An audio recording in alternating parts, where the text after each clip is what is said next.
It's your birthday today too, mate.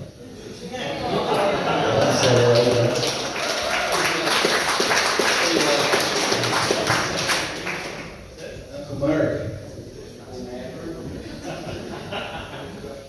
Happy birthday to you. Happy birthday to you. Happy birthday, dear Murray. Happy birthday to you.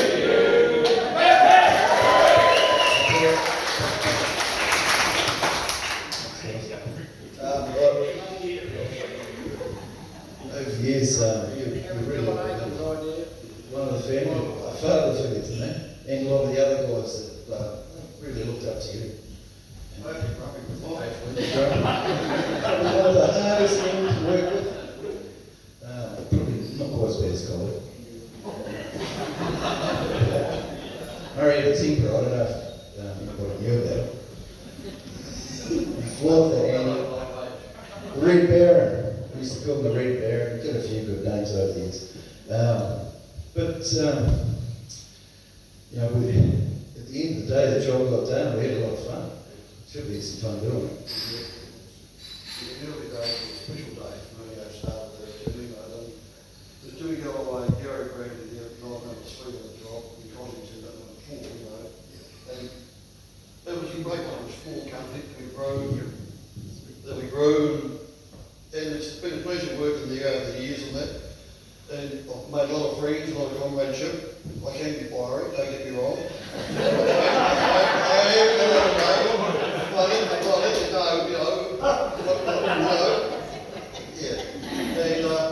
There's one person that's working on the Freighters tonight who believed me years ago, and there's a new truck coming to me in Transwest to take over all the south, and I won't mention the manager's name, I wasn't going to lie about before he came in. This guy reckon I wasn't worthy of it and everything else. But Barry Westwood, he was the manager at Toyota, and he said he's the only one that deserves this truck. He put faith in me, trusted me, and yeah, I appreciate you, Barry, for giving that faith in that brand new truck.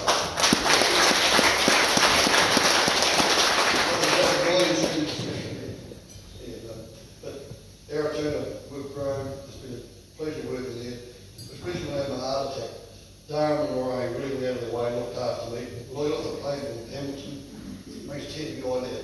They were at the airport to meet me, and that's something, you don't get everywhere in this world, They were really looked after me, and I didn't have a job, and then they created a job, and they, for me, kept me on, and still there now, 33 years later, and still enjoying it.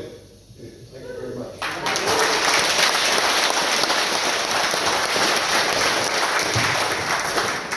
Well,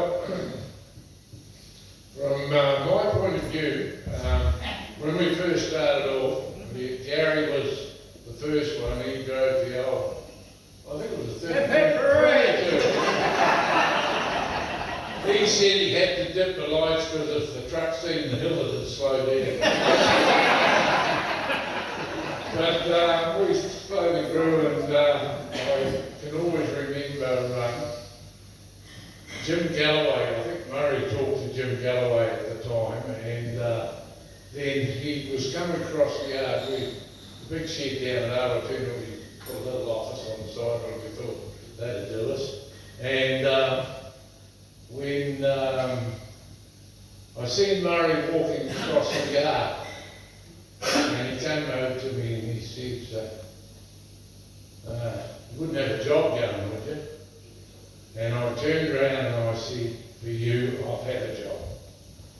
Because I've known Murray truck driving experience and running and doing the stock yards and different things like that. So I knew that I'd have a job for him, and it just fitted in nicely because we just set up that was a 5036, wasn't it? Yeah, a freight truck. Car timber can we freight back and whatever was going. And we started that off, and Murray grew it. And that gave us confidence that we had the right team to move forward. And it was really, really important. And I'd just like to thank Murray some people said he was a bit grumpy at times, but Murray only wanted to get on with the job, and if you were a bloody fool, he told you you were a bloody fool. Because, and he's very much like me, but no, he fitted into the team, and when we look back, there's those 3 or 4 people that got us going. They actually got us going, and of course Murray then, when we got BP's cartage to the coast, hang on to this bloody thing, it's heavy. When Murray, when we told BP we could do a better job than they could, they turned us down to start with, but then they rung up about 3 weeks later and said, do you think you can do it? And I said, well, you better tell me how much you're going to pay me first. But, yeah, I think we can. And Murray went on the new tanker wagon, and we started off, and Cosy, who's unfortunately not here tonight, he's in Auckland. Murray did the day shift, I think it was, and Cos did. With the veggie one there. Yeah, veggie run. He started off on the veggie run, and then he moved on to give Murray the support. So, yeah, no, it was a great time when I look back. We need to tell the story about the truck, what they said about Murray's truck BP in the Ford. It was the one that did the longest hours on the best. Oh yes, that's exactly right. They had all these fancy trucks that cost a heap. We had a bloody old Ford, which was really just a Hino, 56, 360 horsepower, and BP said of all the trucks in their fleet, that one had best downtime and given the best service. So it just shows you the driver has a hell of a lot to do with it. And Murray also.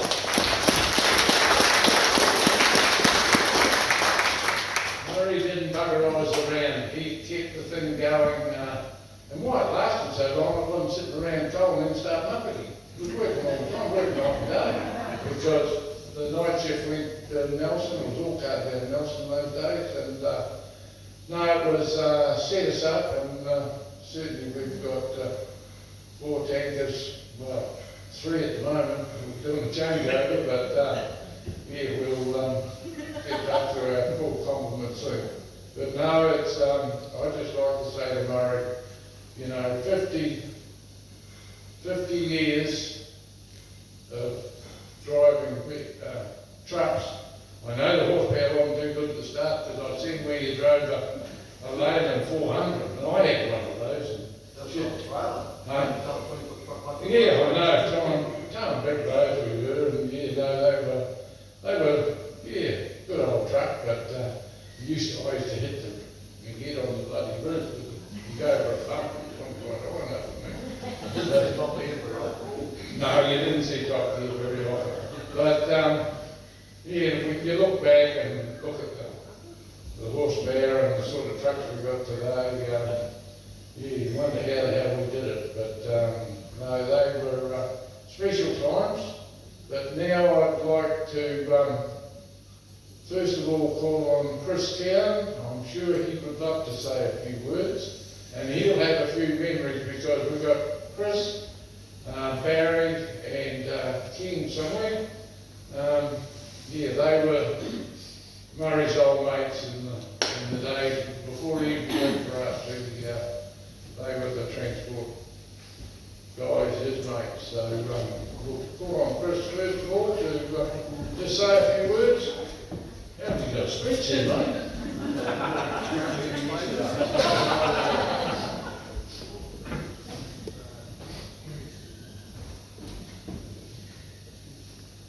I knew Murray Malloy. He was a couple of years younger than me. We went to high school in the same era. His dad had trucks, and so did mine. He was employed at Transwest when I was employed there in the late 70s. I know some of you have heard this story before, but I think it's worth repeating. This is a trip I did with Murray Malloy, as I say, in the late 70s. I was to meet Murray Malloy at Fox Glasgow at 6 6:30 a.m. to put a load of sheep on for the cargo. He had cattle on his 2-decker trailer and sheep on top of his truck. Most of us here will recognise that this would put him well overweight, especially on the suspension bridges between Fox and Haas. But in those days, it wasn't too much of a worry about that. I just finished loading my truck when Murray turned up to put sheep on top of his trailer. I was buggered, I had a reasonable week, and he said, no, it's no worries. I thought about that. There are a couple of hitchhikers up the road at the garage. And I've told them to wait. They want to ride to Queenstown, so they'll get your way. We proceeded to the garage, and sure enough, there's 2 hitchhikers there. I got the ugly bloke, he got the blonde. No, we had it well ordered. The first stop was Bruce Bay's shop for breakfast, and Murray organised the tow over the Warringah Bridge, whatever that meant. I was instructed to hurry. We had a long way to go. Next stop, the Warringah Bridge. A cantilevered bridge. The design here was the same as the bridge in the North Island, which had recently collapsed. We met a cocky there with a 30 weight Bedford, no foot brake, only a hand brake, no rig feeder, just a bolt through the eye of the chassis. He towed the trailers full of stock across, so not to be caught overweight on the bridge. I thought this may be interesting, as the south end of the bridge had quite a reasonable slope on it. Obviously he had done this before. We had to bleed the air out of the trailers. We had no maxi brakes in those days, so if the guy in the Bedford had got it wrong, it wouldn't have been so good. Anyhow, it had all perfectly done it before, obviously. We had just crossed several suspension bridges with big signs with weight restrictions. I'm sure we exceeded all them.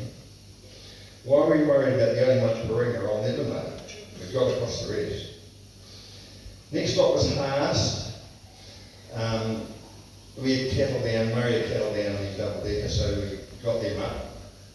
We got on our way up the Haas, and I thought this is never mind, I'll go on. My hitchhiker lost his voice at the stage, and no one at all. Until a yak came off the bridge on the wrong side of the road and tried to head us into the scrub. From there on up the Haas, I couldn't shut him up. We made slow progress to Frankton, and I caught up with Murray. He was parked on the edge of the road checking his cattle and walking round and round the truck like a fake line. You understand where the local people is.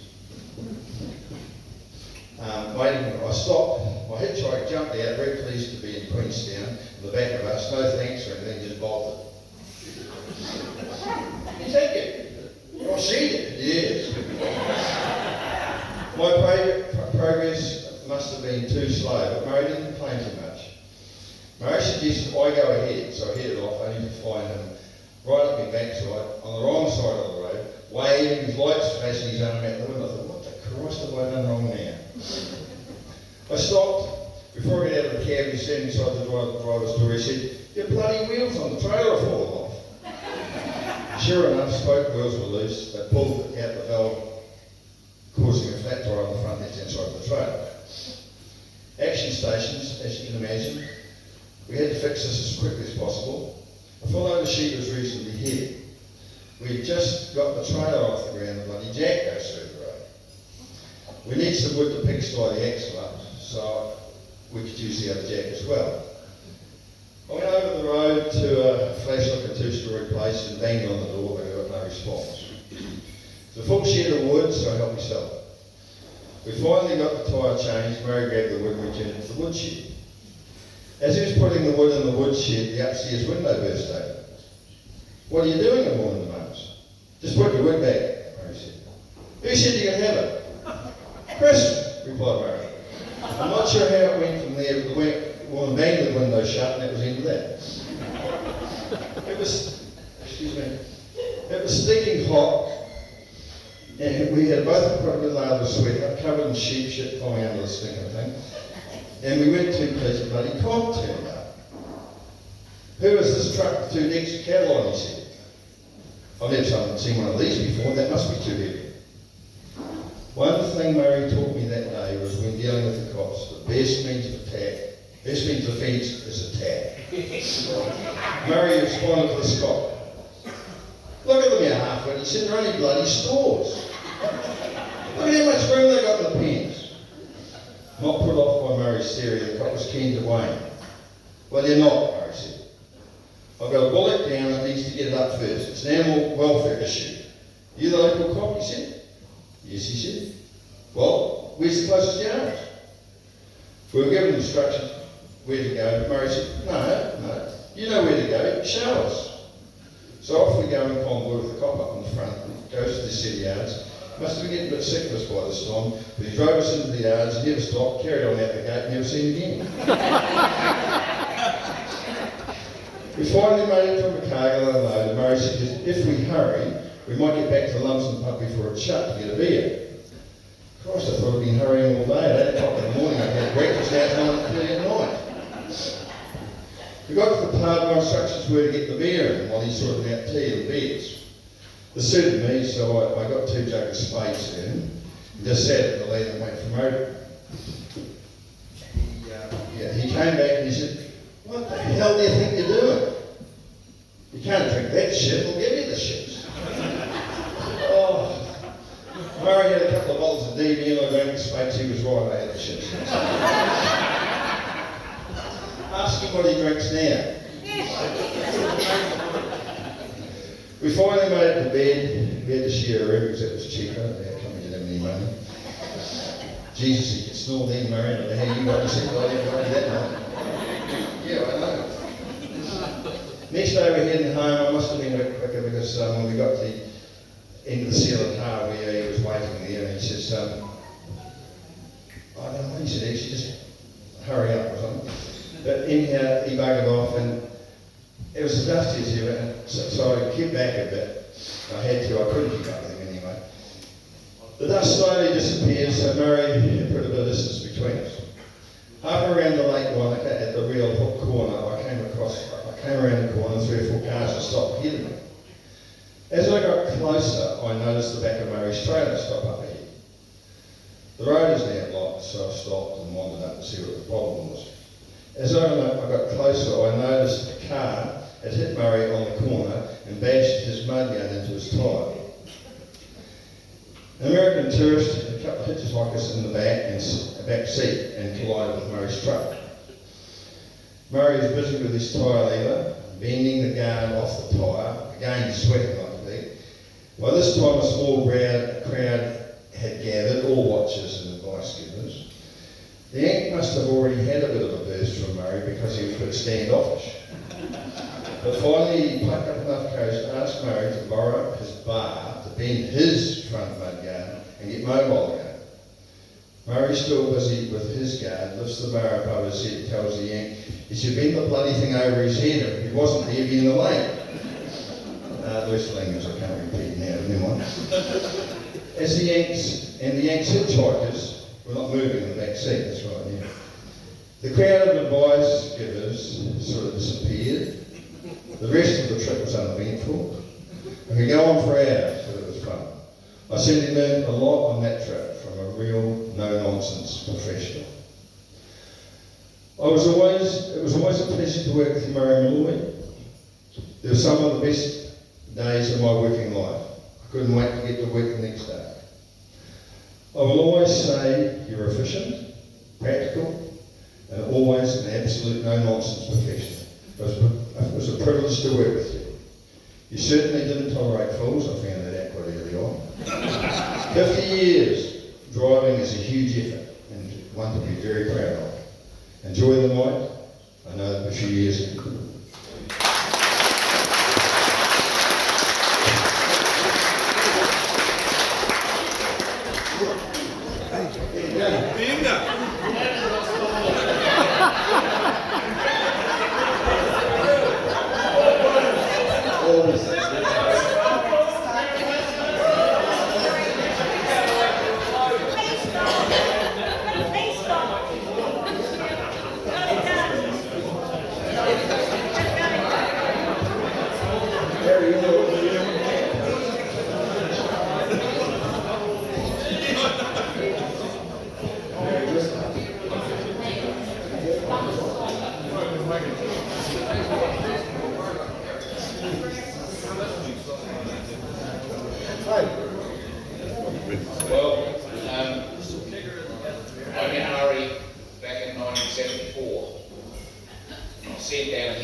Nelson to look after the depot at Kayara.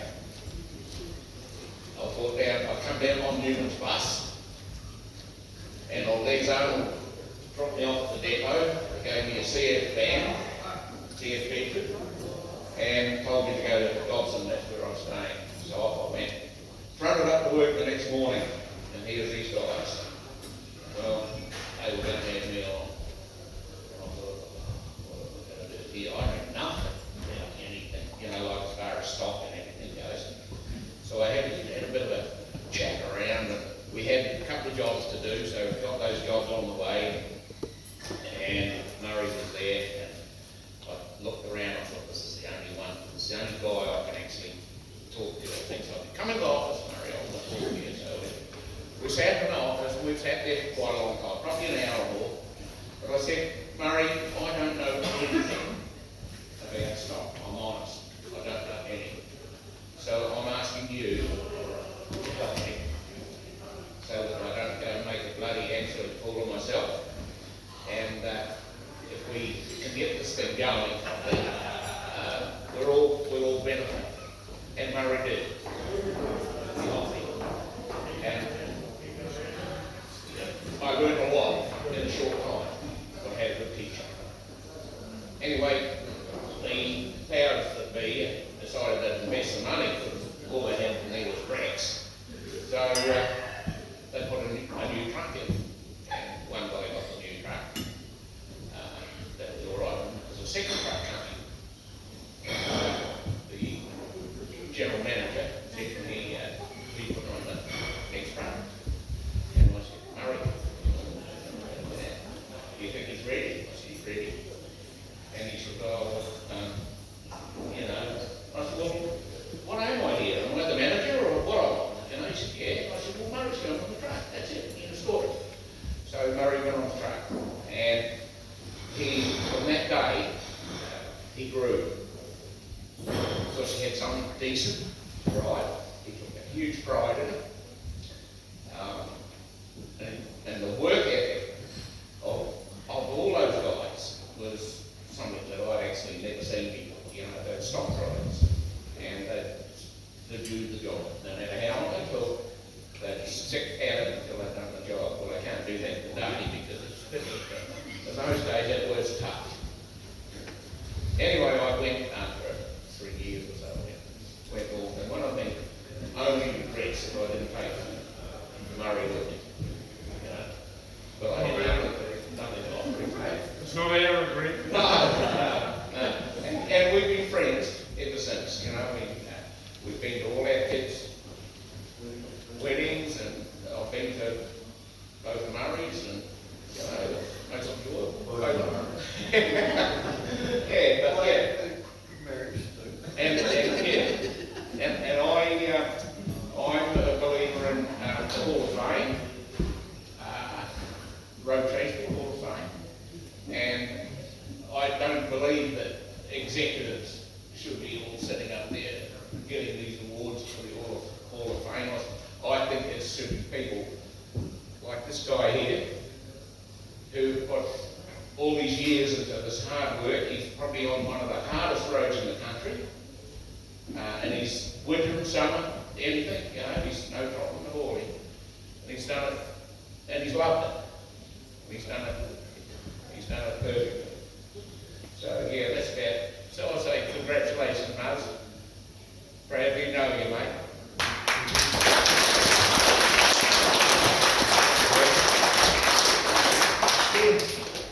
Let's say a couple of words. Well, might as well bore you with it. As well, you've come all this way. I won't hold you up all night. That's all right. Because yep, must. I was a bit late on the piece. I don't know what year I arrived up here, about 77, 78 or something like that. But anyway, I got the pleasure of driving the truck Barry bought for Transwest, Old 29. I hate you. We all did. But anyway, time goes on, we worked that bloody hard, we played that hard. It was just one day after the other.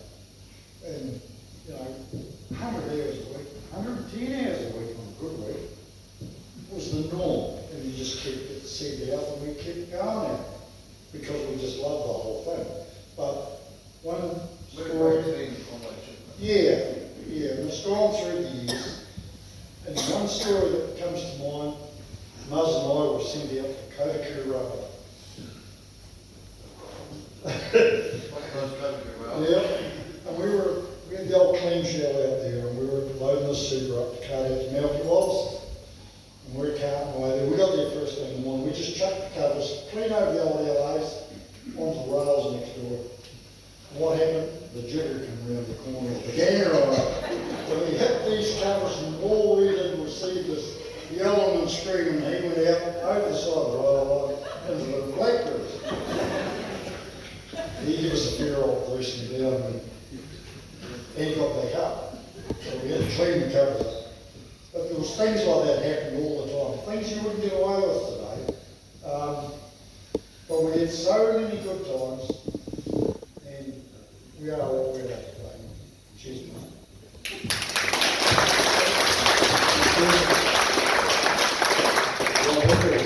Well, you must have a story. Oh, great.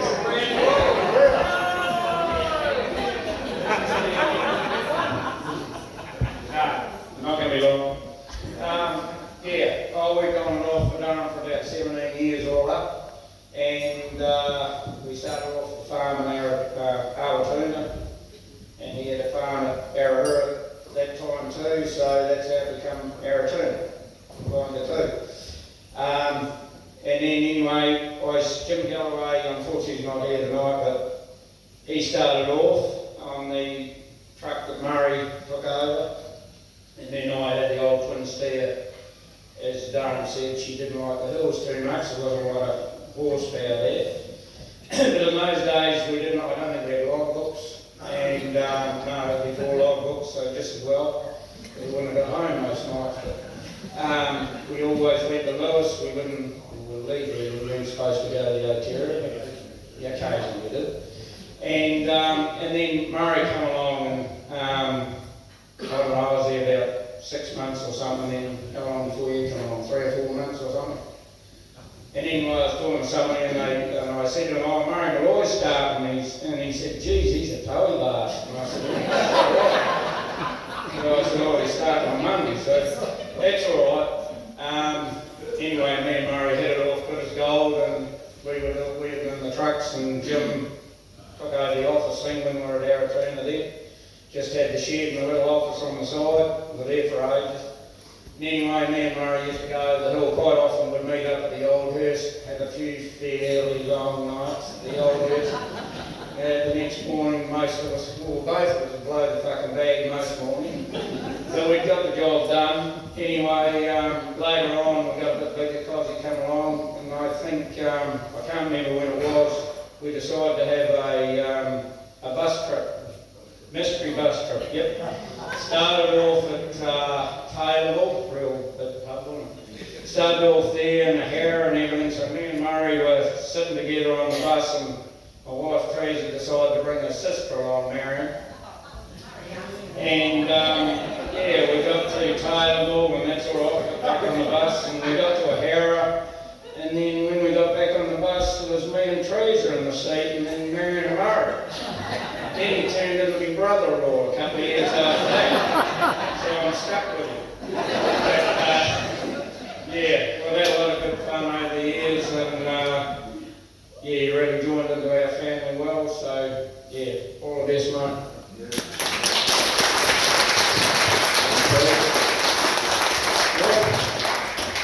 Well, Nicholson, you got a story to tell? That's all right.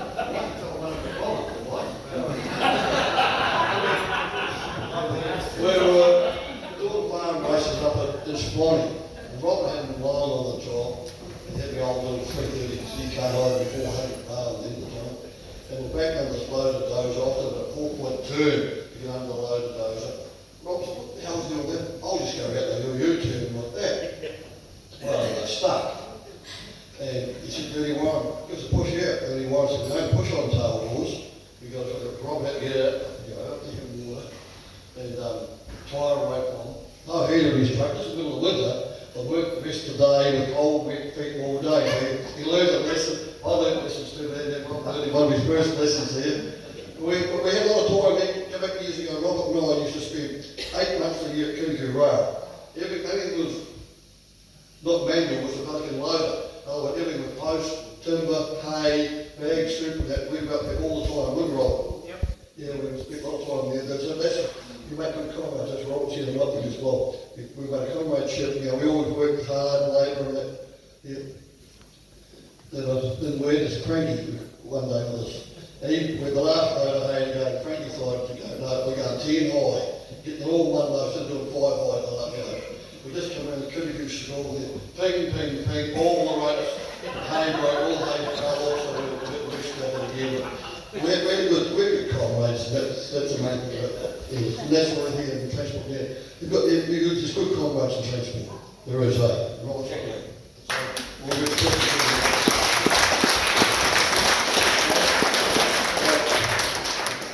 Present this award because it's getting too bloody heavy. So on behalf of the company, Mark, thank you very much. Yeah, I know. Great. It's fantastic.